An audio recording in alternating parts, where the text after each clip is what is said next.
Hi, I'm Darcy and I'm Manga Entertainment's PR and social media manager, and I'm joined here by Jerome Mazandarani, managing director of Manga Entertainment, and Andrew Partridge, co-founder and president of All the Anime.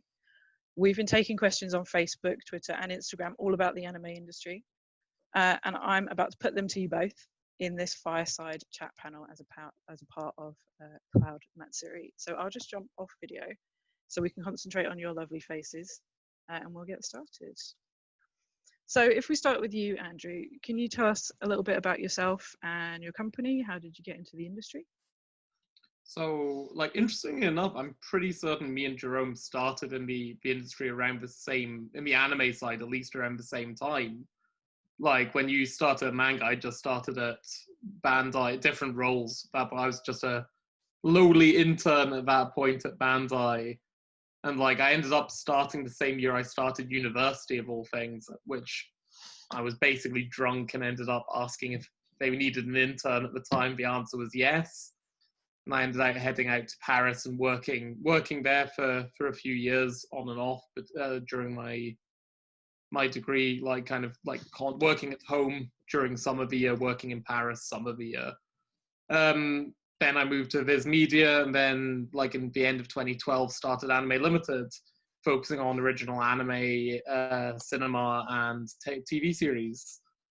Didn't study anything related to the business. Actually, when I started, it was AI and linguistics for me, which has been a rip-roaring experience in anime, to be honest. How about you, Jerome? How did I start? I didn't finish university. I went to art school and I was in a band, so I am a walking cliche. I started my career, I guess, my career pathway to getting to Manga Entertainment was probably like a lot of people around the world that do work in film or TV distribution, where they may well have started off working in record stores. When if you're in a band or obsessed with music or whatever, when you're a teenager, the first place you're going to go and look for a job is in a record store. So I ended up moving from Australia to London 22 years ago, and I was still working in music retail. And then I found some inroads into working for music distribution company. And they were also a video games distribution company and a home video distribution company. And one day I was at work doing my other job, and my colleagues in the home video team had a bunch of manga DVDs on their desk. So they had Ghost in the Shell Standalone Complex Part 1, and they had Akira and a bunch of other stuff. And I nerded out. And they were like, "Oh, do you know this stuff?" I was like, "Yeah, in Australia, you grow up with anime. It's on TV, and I saw Ghost in the Shell and Ninja Scroll and Akira and Legend of the Overthing. I got to see those in cinemas, believe it or not. I was underage when I saw Legend of the Overthing as well. It did upset me. I wasn't ready for that one. Anyway,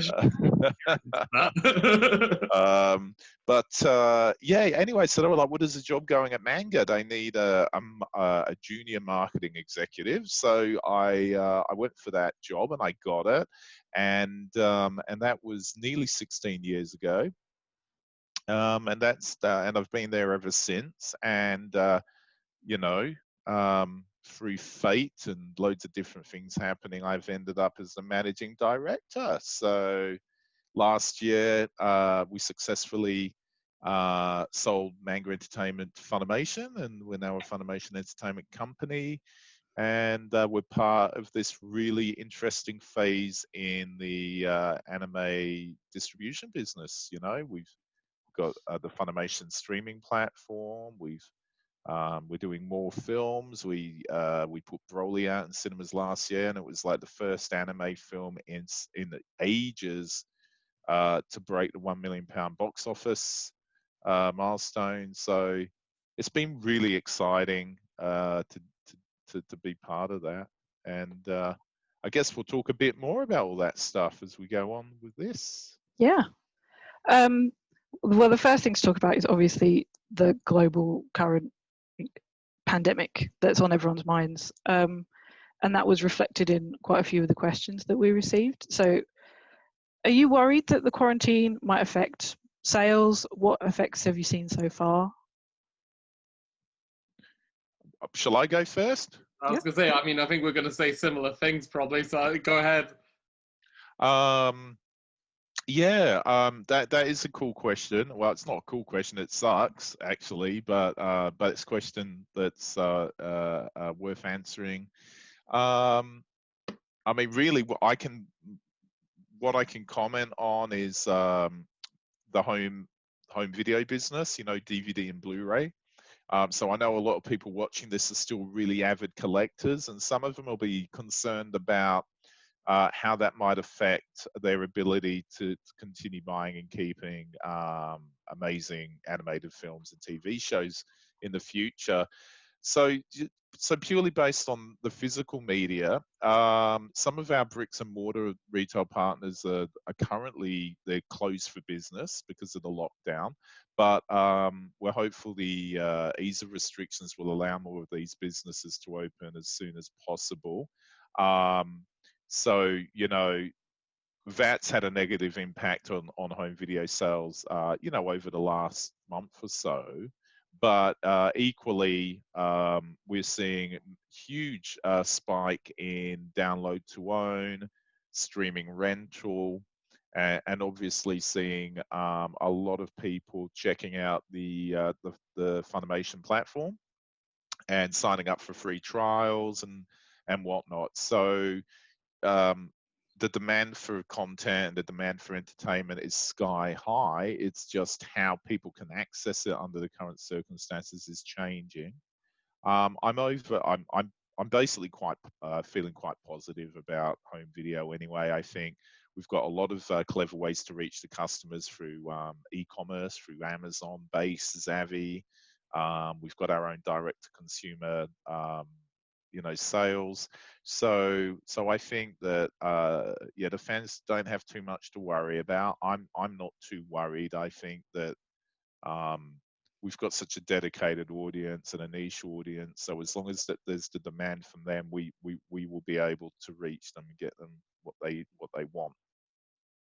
Yeah, I mean, I think ultimately it's definitely like it's that kind of split. I think in the short term for home video, like, I mean, Amazon and like all like Amazon-based Zavvi, like our own direct retail as well. Same. It's basically running as normal because lockdown stopped just short of closing down.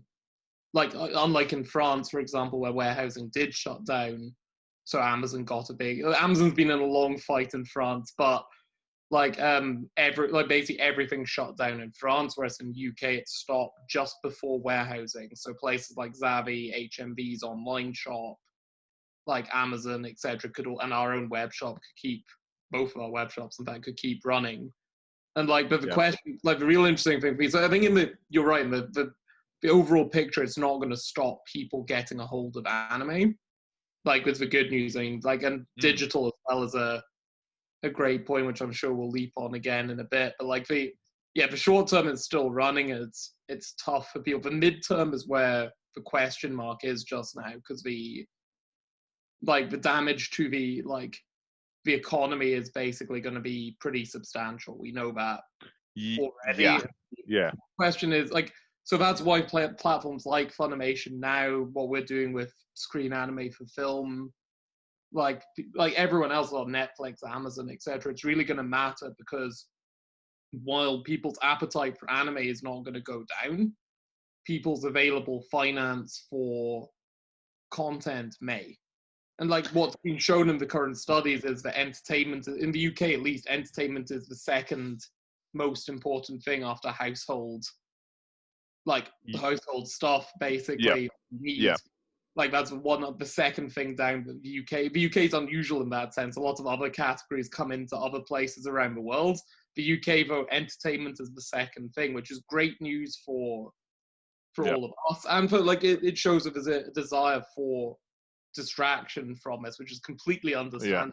I think we all need it just now, but yeah, like it's kind of that split. We know, and like honestly, though, no one knows in the midterm just now, and it's like it's a constant. Honestly, more than 3 months ahead just now. It's a guessing game for all of us. It's a guessing game. I mean, look, one thing that's worth pointing out with the whole COVID thing is all what it's really doing. There's no surprises about the way businesses are being transformed overnight. I mean, so you know, it's a hyper accelerant. It's like taking a can of gasoline and throwing it on a bonfire. The bonfire's already going. It's just going to make it burn even more intensely. So this phenomenon, this thing we're going through, is just accelerating consumer trends that were already there. I mean, home video, much talked about in the media for the last 10 years, that it's in decline, digital downloads going up, home video going down, streaming going up. You know, for anime companies like Anime Limited and Manga, that is true. We have seen a decline, but it's nowhere near the level that it is for the studio distributors and their products. Yeah. So we've been bucking that trend for a long time, and I think that because anime isn't just content, it's a hobby for a lot of people. It's a lifestyle that maybe like certain types of music where that collector's element is not going to go away. So what we might see is more focus on limited editions. Yeah. But again, these aren't things that should surprise anyone listening today, because they've seen Anime Limited. It's really made a name for itself with limited editions and really high-end premium editions. And one nice advantage of Manga joining up with Funimation is that we're now releasing more limited edition sets than ever before, because we've got the economy of scale by combining with North America and Australasia and the print runs. We can now bring more series box sets here than ever before.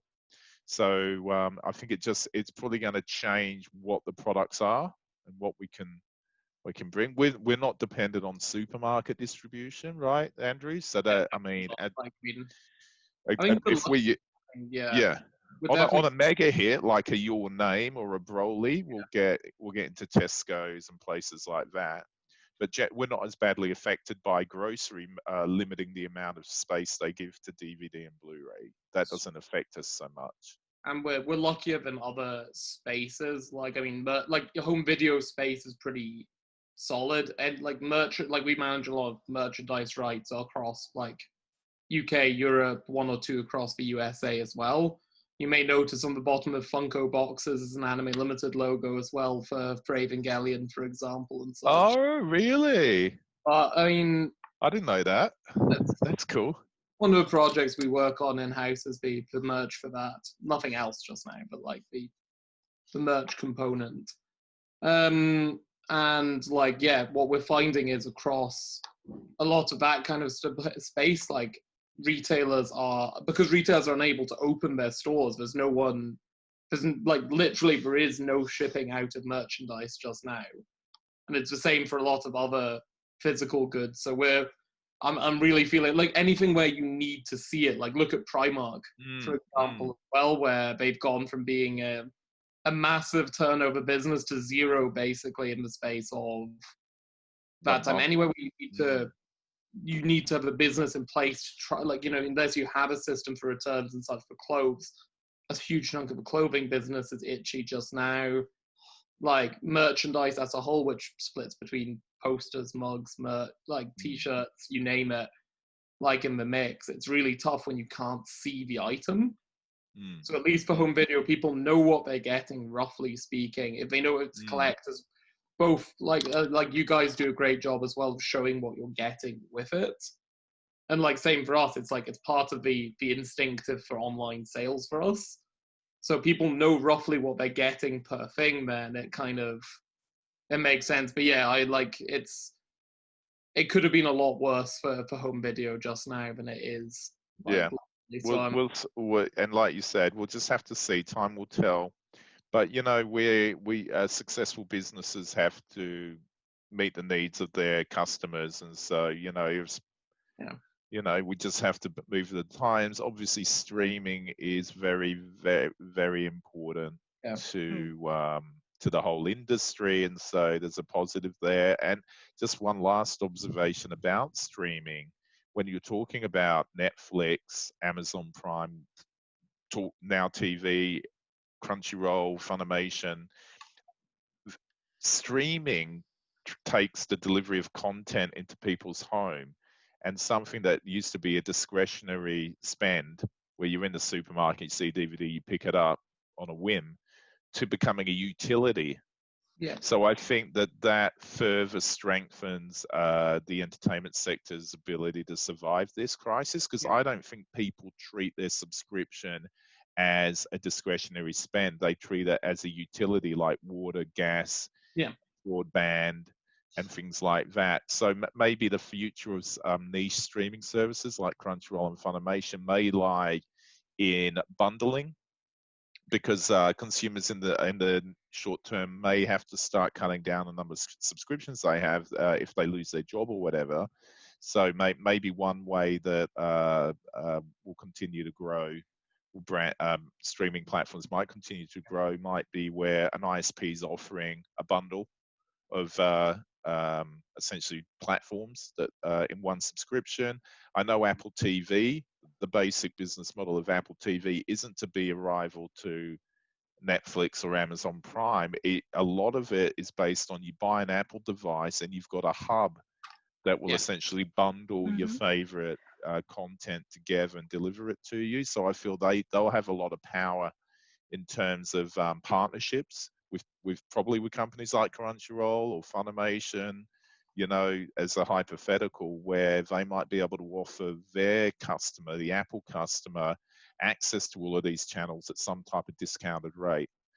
So we might see more things like that happening. I think the industry is pretty well established and pretty well set up to figure out lots of creative ways to continue to grow, even in a recession, a deep recession.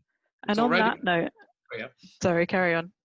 No, I was just going to finish up saying you're right, it's already on the way just now. I mean, look at HBO Max, for example, which is kind of conglomerating a lot of what you want from live action and also Crunchyroll's catalog, along with Studio Ghibli's catalog stateside anyway. It's definitely the path it's on, you're right. Yeah, it'll be interesting to see HBO Max launch and how that goes, because they're sort of curating the best content from all of those streaming channels they own and offering that to people, while those streaming platforms also continue to do what they're doing. So Crunchyroll will, you'll see, I guess, the AAA big ticket Crunchyroll programs being offered out on HBO Max, and it's a different model, a really different model to Funimation. We sit within Sony, and we're really one of the only direct-to-consumer subscription-based services that Sony has. Disney Plus, Netflix. It's really interesting. Yeah, cool. Well, on that note, we're going to move swiftly on to the next topic, because we've covered one question so far. We've got time. Oh dear, yeah. So one of the biggest topics was anime licensing and how we actually get the shows that we release. Andrew, what factors go into deciding what anime you license, and how do you choose a new show or film to release? A reasonable point. Ultimately, it's for a company, because we're an independent company, basically, at the end of the day, the buck stops basically when it comes to me on decision making, because at the end of the day, I have to justify the final spend we make. But we kind of use a bunch of criteria internally for that kind of decision. So it's a mix of who the talent is behind it, like what the story is. We don't tend to focus so much on if it's a franchise or not. What we find, at least, it depends on the territory. In France, what we find is, if it's based on a manga, you have to follow what that does. How did the manga perform, basically, and work it out. Doesn't always match up, though. Demon Slayer Yaiba, for example, is a great example of that, where it doesn't match up with how it performed in like manga form in France to how it did in anime form, for example. So there's exceptions to the rule, but in the UK, it's kind of the Wild West, because manga performance, like as in the comic book, like itself, is not really, like, it's not really a metric for us, is it, Jerome? I mean, it's... No, well, because anime drives manga sales in the UK now, not the Yeah. other way around. So Yeah, it's hard, but it's important Yeah. to read. So Yeah. when Gleitner was circulating around and they were looking for a home, you know, they're looking for distributors in each territory. We started reading the books of the manga, and we're like, this is pretty cool. It's actually a bit sexy, and the fan service is dialed up pretty high in the manga. And I was a little bit worried about what the show might be, but yeah, but that was an unfounded fear. The show's turned out great, and it's actually I think it's performing really well on the platform. So Matt, in terms of story and character, and if it's based on a manga or a light novel, we'll get that and read it.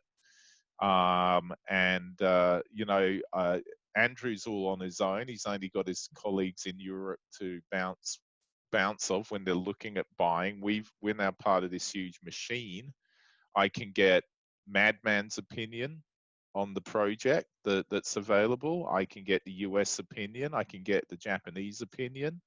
And you know, there's a small army of people all looking at the same materials, and if there's some like character designs and settings being circulated by the producers, or there might be a promotional video that they've already prepared, and then we sort of look at it that way. But it is it's actually surprising. A lot is based purely on the story and the character, you know, not just pedigree, like who's making it, where it's going. That gives you a little bit of insurance though, right, Andrew? Like if you know if it's Studio Wit or Bones, you kind of feel the quality of animation would be good. Yeah, like it varies, doesn't it, between like... It can vary. I found that out with Cannon Busters, is that, you know, these studios, the bigger established ones, they have a lot of tiers of studios, you know. So there might be 4 studios within one of the larger known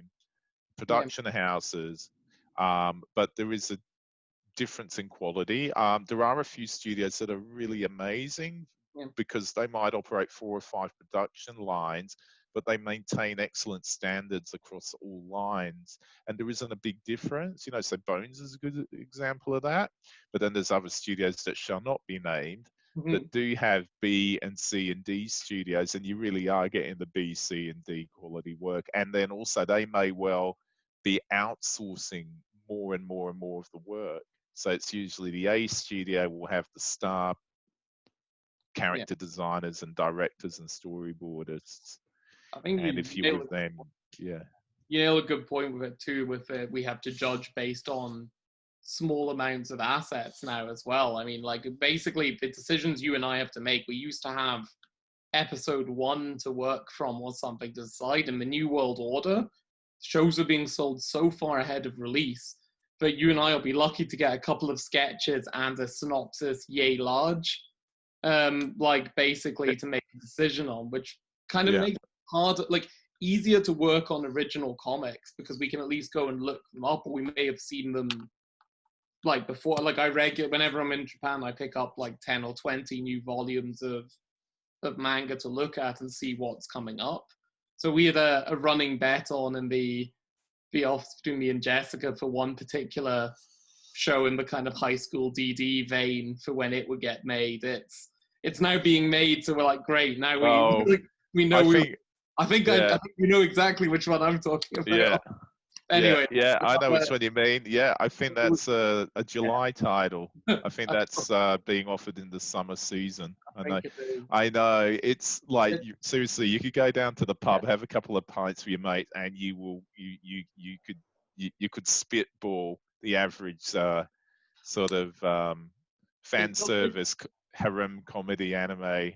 But it makes a real problem. I mean, not trying to leap on, definitely not naming any series in this thing. But like the problem it now faces is those kind of shows used to be safe enough bets because we could see enough of the content in advance and we were pretty sure it would follow a pattern for adaptation. But now shows are being pitched so far ahead and commitments are being asked to be made so far ahead. You're really like kind of tossing a coin on some titles, like especially original titles. They're the real challenge area now. I know it's hard. I've got my own experience of that with Cannon Busters, you know, because that's an original, and I like, you know, but there's nothing better than when you discover something that is purely original with a great team behind it, great story and characters, and it connects with an audience. People really fall in love with it, and it becomes a franchise. Although it's very rare, it doesn't happen, and it is a lot harder now. It actually fills me with dread taking a punt on a license because you really going in blind. You know, so and it means that those handful of new anime every year that are based off a Shonen Jump manga, they're just so highly leveraged and it's so it were very, very big investments, you know. And to be honest with you, not necessarily any bigger guarantee of success. I guess you'll get really great numbers on the first couple of episodes, but if that team making it cannot deliver a consistently great experience from episode to episode, you've bought a dog.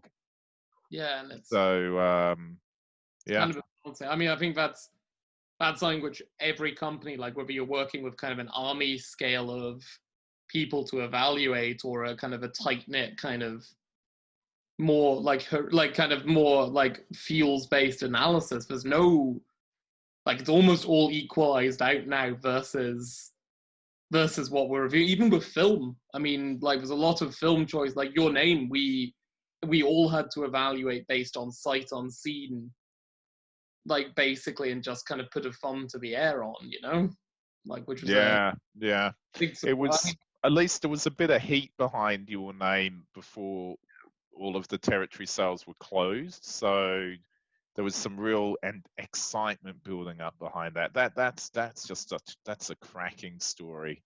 Just the success of Your Name. It's absolutely, it's amazing what happened with that film. It's definitely a one in a long period of time one. But the trouble is, after that, every film after that was also sold in as the next Your Name, and because there was equally no material, suddenly it got 100 times harder to evaluate theatrical film.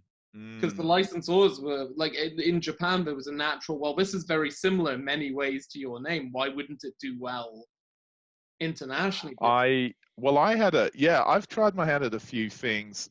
So like anime production with Cannon Busters, but also international sales with In This Corner of the World. And we really benefited heavily from the success of Your Name. It created so much demand in the market globally from distributors wanting the next Your Name or something that would surf that wave. So we had amazing success within This Corner of the World. We did things a bit differently because we're not Japanese, and so we were sort of approached, and we're mainly buyers. We go to international markets to buy film and programs, not to sell them. So the way I managed In This Corner of the World with my colleagues was very much based on the experience we had going to markets like Cannes or Tokyo Film Festival. So we made sure we had a finished film. We made sure that we did market screenings, and we made sure that everyone interested in buying it got to see it first. Also, because I went into it from our point of view, which is like, I really wish I'd gone to see a cut of that film before I bought it. So I wanted to do things the right way and be fair to everyone, but also because it was so good. It's such a great film, and I hope everyone listening maybe checks it out. I think it's streaming on Netflix still, and we got this great Blu-ray edition out. But it was such a great film. It's really different though. It is nothing like Your Name. It's like Your Name in that it's an auteur-driven project, and it's very unique and of its time, and you know, just a great film. but it was almost 2 art house for anime fans and 2 anime for art house fans. That was the It is a really the great hard film. It's so with it. really impactful piece. Like, But yeah. so much. Yeah, that was good. I'd love a chance to do something like that again as well. But we were just lucky, just in the right place. That, like with Cannon Busters and In This Corner of the World, just I was literally in the right place at the right time. And actually getting my job at Manga was just because I was the only person in this building that had watched any of the anime on that person's desk that day and had a little bit of a fanboy moment. And they it's just, yeah, I met LaShawn Thomas from Cannon Busters. I didn't even get to meet him. I was at Anime Expo, and it was 2015, I think, or 2016, and San Diego Comic-Con happened only a few days later, which doesn't usually happen. You usually have to pick one or the other. You can't stay in California for 3 or 4 weeks, you know, traveling for work and get away with that. But that year they were right back to back. So I went down from LA to San Diego and I had a copy of the program from Anime Expo and I was like leafing through it and I saw this guest of honor, LaShawn Thomas, The Boondocks, Avatar, The Last Airbender, Legend of Korra, all his credits, presenting his original anime production with Satellite Studio. And I was like, oh my God, this sounds awesome. So I found his blog and I just cold called him with an email and he responded. So that was just by chance. And I managed to see him and find out what Cannon Busters was. And that's how that happened. And then within this corner of the world, I was very despondent at the end of our anime Japan market. Again, I think that was 2014. Yeah. Couldn't find anything that we could pick up. It was really tough. It was really competitive. Crunchyroll was just taking over the world at the time. And then I was sitting down in a lobby with a cup of coffee and I bumped into an old friend that used to work at Toei Paris. And she's like, oh, you're looking, what are you doing? I was like, oh, looking for films and stuff, blah, blah, blah. And she's like, oh, I just bumped into an old friend and he gave me this card and they've got this crowdfunded film. And it had the key artwork from In This Corner of the World. And again, like that was just, I was just lucky. Like it could have been anyone else from like Andrew or someone from Funimation or somewhere else that got given that card at that time. I was literally the first dude to see it, and I got right on it. No, right place is good. Yeah. To segue on from that, we did get a lot of questions about making anime, and I know it's a tricky one because both companies aren't generally in the business of producing anime, mainly distributing, as you've covered. But to your knowledge, how do you get an anime to be made? If someone had an idea, what would be their next steps, do you think? I reckon Andrew should go first because I think we've got different perspectives on this, but I bet you we both end up with very similar answers. I mean, like I was going to say, it varies on what kind of project it is, I guess. I mean, a lot of projects for me, like, pop up for, like, so it depends if it's an original production or based on a manga or a light novel or something. Basically, like in terms of manga, they'll float around, like in light novels, they'll float around from producer to producer, basically, and people will put bids in with the publisher to do them, to get a chance to form the committee and to run the showman. So very often, what me and Jerome will face is friends who are producers presenting manga to us and going, "What do you think of this?"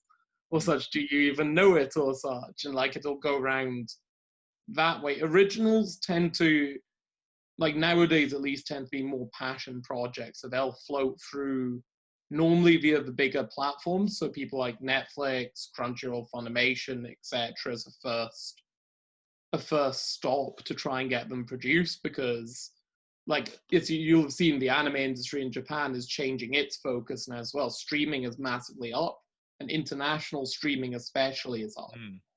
So that's actually becoming more and more a home for a good chunk of the the budget now. Like Jerome has far better insight on the original anime frontier, and I want to hear it from that perspective. Well, the question sounds like it's come from someone that might be a fledgling creative and is wondering how they could get into the space and all of that. And so I get asked questions quite often or get approached by people.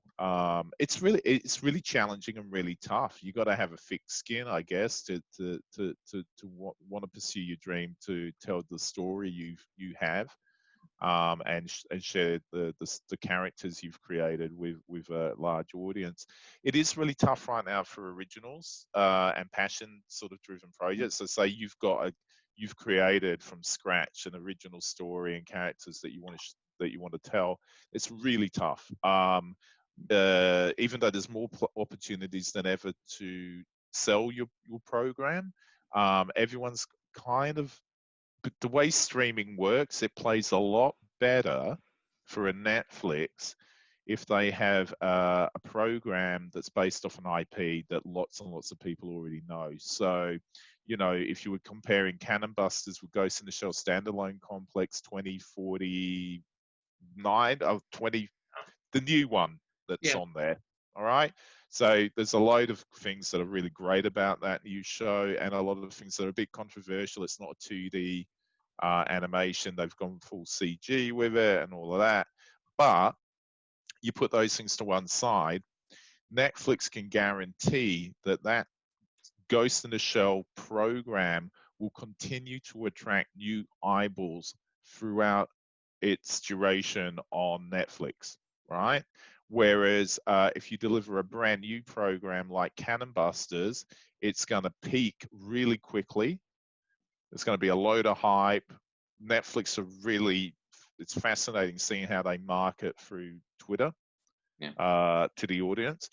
And but because it's an original and it doesn't have that prior awareness, we're going to service the program to every single Netflix subscriber around the world that is into anime or even curious about anime. And once we've done that, that's it, right? It's not going to keep generating new views. It's not going to necessarily monetize itself with a percentage of new subscribers Netflix picks up. But if it's Saint Seiya or Ultraman or Ghost in the Shell or Castlevania, its chances of continuing to attract audience through its lifetime on the service are much higher. So my advice number one is, if the person asking these questions are not necessarily a writer creator like LaShawn Thomas, but is maybe someone more like me that's more business minded, executive producer type of person, where you're looking for a project, what project should I try and find to make and sell? I would say you got to look at IP. You got to look at video games, manga. To be honest with you, Japanese IP is going to be closed to you if you're not within the Japanese business. So what you should be looking at is comic books, novels, maybe films. I mean, can you imagine? I'd love to do Attack the Block, the anime. I'd love to get the rights to that. I think we could do something really cool with that. And when I say anime, if you're working with Western IP, it's not exactly anime. You could call it anime adjacent. I don't really care. I want some anime fans that love action adventure stories to maybe cross over and enjoy it. And I want, people that like animation and genre storytelling to check it out. So, if I had to write something like Attack the Block, and we've got a really great sort of story to tell, and maybe John Boyega, because he's a big anime fan, wants to do the voice, wants to reprise Moses in the anime, and he likes the story. And then Joe Cornish, who wrote and directed Attack the Block's attached as an executive producer. Maybe he creates the outline for the series. The more star material you can add to it, plus the IP, then the better chance you got of selling it. So if you're a fledgling producer, consider the IP, look at British comics. Judge Dredd, the anime, why hasn't that happened? Rogue Trooper, the animated series, Yeah. ABC Warriors, Doctor Who. You know, or don't worry about that stuff. Look at public domain. Charles Yeah. Dickens. I'd love to do Great Expectations or something like that. You know, although kind of Steam Boy's a little bit like that, but you know, like something like Steam Boy, but mixed with a Dickensian, one of the Charles Dickens famous books. So, yeah, have a think about that, and then what would your twist be? How would you tell that story? Who would you want to work with? And then take it from there. It is a lot harder for original stuff right now. You probably need to develop your original in other medium first. So you might have to go the comic or manga route. And again, there's so few barriers stopping you going out and self-publishing right now. With digital manga, there's so many places around the world you can utilize to distribute your creations, like the Comixology and places like that. So yeah, and if it's really great, it will find an audience and it will rise to the top and it will get picked up to be developed. Cool. That's some great advice, Jerome. No You heard it worries. here first. Attack the Block anime next year. I would love that. Please get John, call me. We'll just move back to something completely different now, from streaming and production into the manufacturing process and the making of physical media, which a lot of people were curious about. Someone asked, how expensive is a disc release in general, and how much do BBFC fees affect it? And does all this have a bearing on whether or not you release a show or not? If you wanted to get the license, but maybe you realize that the actual production of the physical media might be prohibitive. I think it really depends on the release in that kind of case. I mean, if it's a collector's edition, to answer the question of how much, it's probably in the tens of thousands range, depending on what your quantity is of the product. Like, I mean, if it's like a large product release for worldwide, it's going to be chunkier because you're printing a lot more units, but it's a high cost BBF, like, and it does impact your decision for whether you're going to buy a license, because if you can't sell it on home video, that's a huge chunk of where your revenue could come from.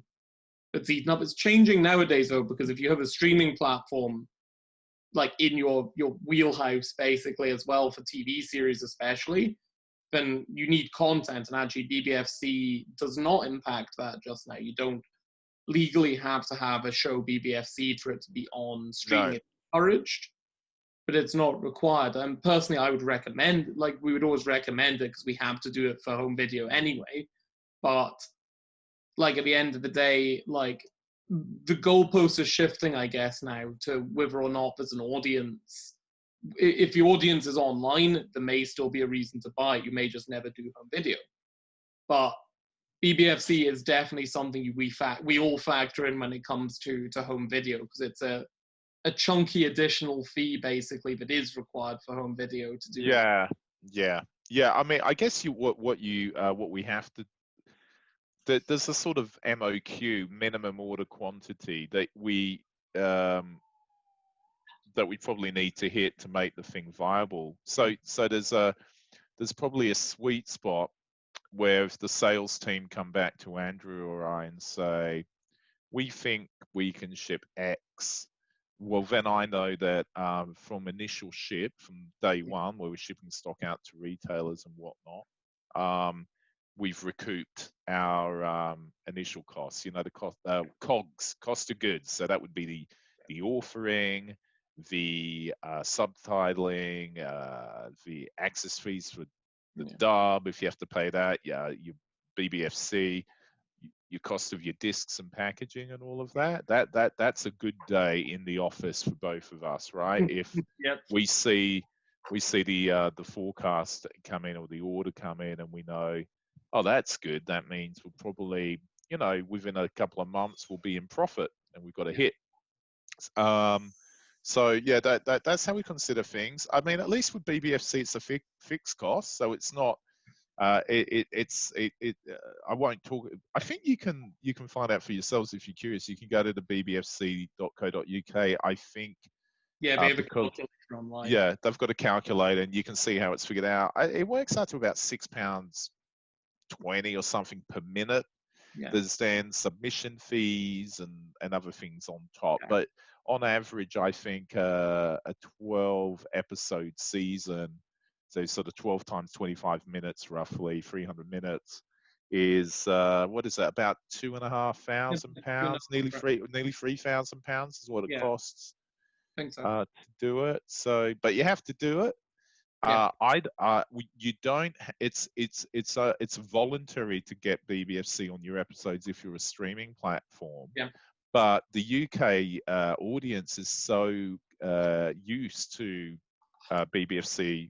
I think it does serve a purpose, and it Yeah. does allow the public to make informed decisions about what they want, and also because it's always revisited every like 4 or 5 years, and they do a big focus group with the public. Like I think they have 4,000 British families contribute, and they, and the guidelines can change every 4 to 5 years, so that's good. But I think for a streaming platform, because you're selling your app through Android and iOS, and you might do a partnership with Samsung and have your app bundled into their TVs, smart TVs, or on their devices, that is it suitable for all ages becomes important. Yeah. So if you go through that BBFC process voluntarily as a streamer like Netflix do, you can be confident in marketing a product to an audience that is a family. It's a family. It's for the whole family. So so there's things like that you have to consider. I mean, for me with Funimation, I feel that My Hero Academia is such a big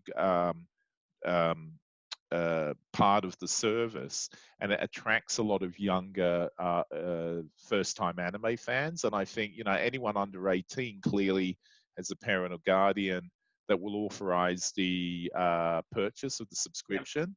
So if it's mum, not dads are a bit crap at this, but if it's mum, she might look at the information on the app store and she might say, oh, but it says 15. Yeah. This isn't suitable for little Johnny, my hero pants.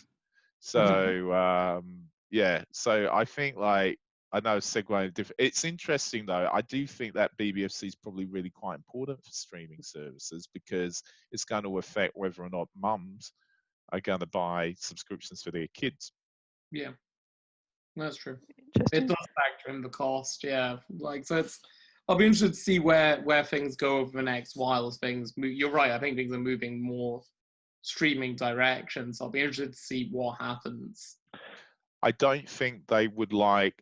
I think the BBFC, the ideal situation would be that the industry adopts it rather than it going into legislation. Yeah. I don't want this bunch of people talking about anime ever during PMQs. If we can avoid that. Yeah, well, I'd rather not mention either of our titles anyway in that situation. Yeah. Not the marketing we want. Absolutely not. We're going to start thinking about wrapping up, so I want to bring the topic back to both of you in particular and your experiences within the industry. And I want to ask, what for you is your favorite thing or the best thing about working in anime? Jerome, if you want to start. Get all the free swag. Oh God, yeah. Well, no, I love the product. I mean, it's for someone that's grown up with love of comic books and video games and music and record covers, and I mean the product, the stuff.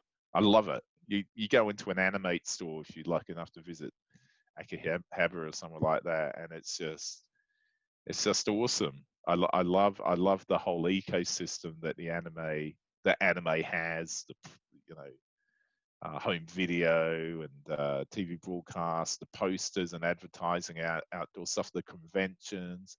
But probably the most important thing is, and I don't want to sound all hokey and cheesy, but it's the community, it is the audience. And I've had my beef with some community members. I think some of them are not very nice. But that's a handful of people that are really vocal and know how to push my buttons. But I mean, generally overall, the community is wonderful. When we get that chance to go to a convention and to be part of the audience, you know, to just mingle and be in there with them, I love it. It's so inclusive, it's so diverse, it's accepting, it's kind. You know, every May and October when we are running, when MCM Comic Con is happening, Darcy sets up a special charity appeal. So we find we nominate a number of different charities, and we ask our audience on Twitter which charity they'd like us to support, you know, in May or October, and it's lovely to see how supportive they are for people with disabilities. We've got a high awareness, I think, in our community of people on the spectrum and things like that, and it's great. So that sort of tolerance is what I really like about it, and I like being part of that community. It's a top bunch of people. How about you, Andrew?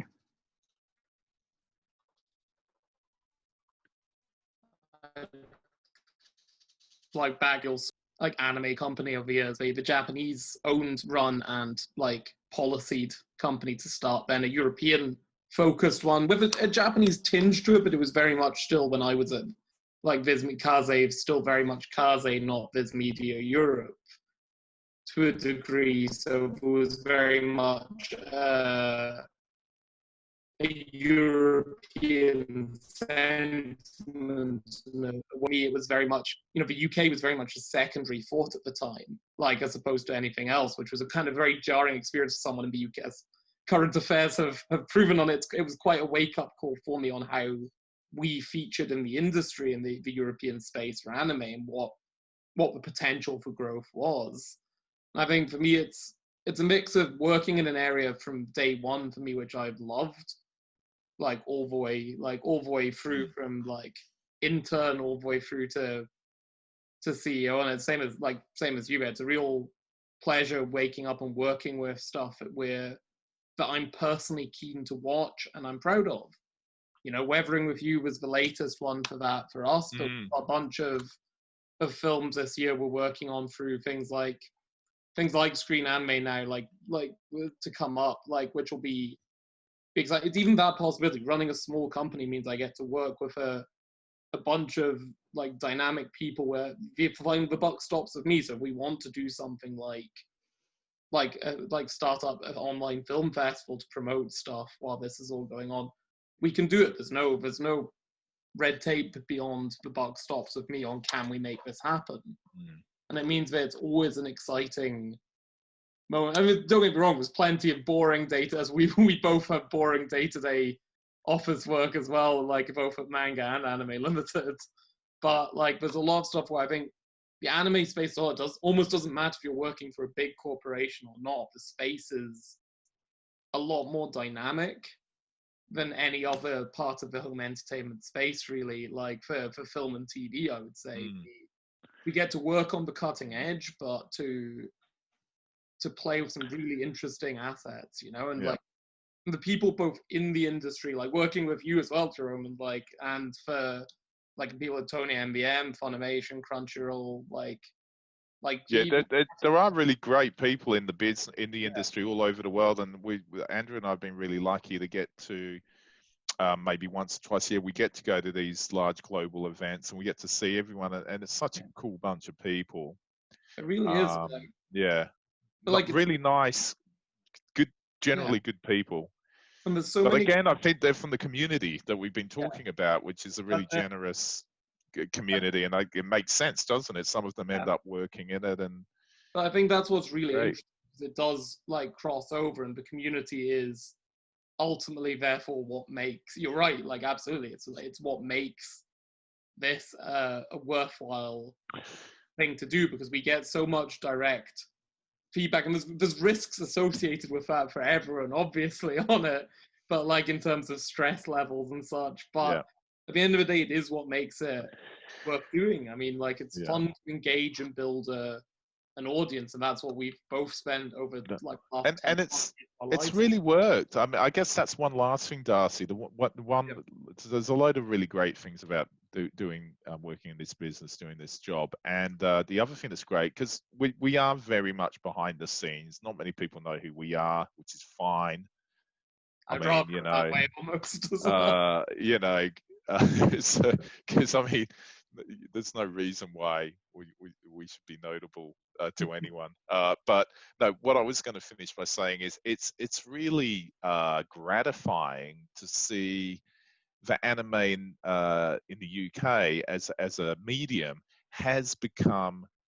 It's become something so many people know now, and I'm not saying that's thanks to us or what we've done or whatever, but I just got to say, as a fan and someone that's dedicated so much of their life to it, that it's just so cool to finally, because we always knew there was that potential here in the UK and in Ireland for people to recognize anime and really embrace it and get into it, and it's just so gratifying right now, this particular moment in time, to see the anime sort of in the mainstream. You know, the kid, the right audience is connecting with it, and I'm seeing, you know, all types of young people and adults embracing it, and for the very reason it exists. It's animation that might be telling a story for preschool kids, or a fairy tale for young girls, or something that's actually directed at a much older audience, thrillers, horrors, and it's really cool to see how the UK audience is becoming more sophisticated with how it treats animation, and that it's not just kids and family, or it's not just American comedy shows, that, you know, and anime's really been at the forefront of that, and it's just brilliant. I mean, the fact that I've got a 14-year-old son sitting downstairs, and not because of me, he's, you know, on WhatsApp doing a screening party, you know, watching My Hero Academia, you know. It's just wicked. They've discovered it on their own. It's brilliant. So yeah, that's another great thing about it. That's strong true on it. It's like, I think, that's really a good point on it. Like, yeah, and I think that's a really nice note to end on. Yeah, that's unfortunately all we've got time for. Thank you both. This was really, really should just say, stay safe, everyone. All right, stay alert for anime, and use your common sense by watching lots more anime. I would say, using the Scottish version, stay at home and watch anime. Stay at home and watch anime. Wash your hands regularly. Great. Thanks, both. Have a good one.